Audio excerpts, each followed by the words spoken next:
Hi everyone, Denise here. Time for another virtual story time. Today we're going to read Grumpy Bird by Jeremy Tankard. We want to give a big thank you to Scholastic Press publishers for allowing us to read this to you today. Okay, let's get started. Grumpy Bird. When Bird woke up, he was grumpy. He was too grumpy to eat. He was too grumpy to play. In fact, he was too grumpy to fly.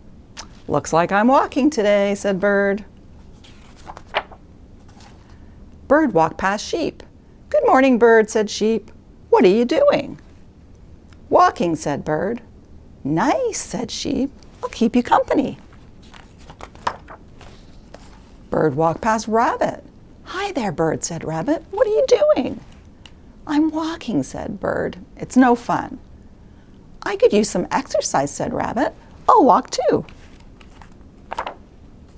Bird walked past Raccoon. "Hey, Bird," said Raccoon. "What are you doing?" "I'm walking," snapped Bird. "What does it look like?" "It looks like fun," said Raccoon. "I'm coming too." Bird walked past Beaver. "Hello, Bird," said Beaver. "What are you doing?" "Let me give you a hint," said Bird. "You do it by placing one foot in front of the other."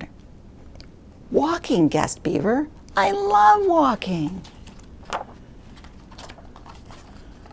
Bird walked past Fox. "Good day, Bird," said Fox. "What are you doing?" "Why does everyone want to know what I'm doing?" shouted Bird. "I'm just walking, okay?" "Okay," said Fox. "Let's go." Bird walked.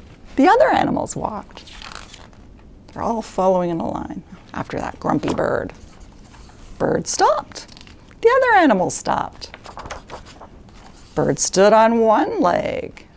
The other animals stood on one leg. Bird jumped. The other animals jumped. "Hey, this is fun," said Bird. "Come on," said Bird, who had forgotten all about being grumpy. "Let's fly back to my nest for a snack." And they did. The end. He's not grumpy anymore. Yay!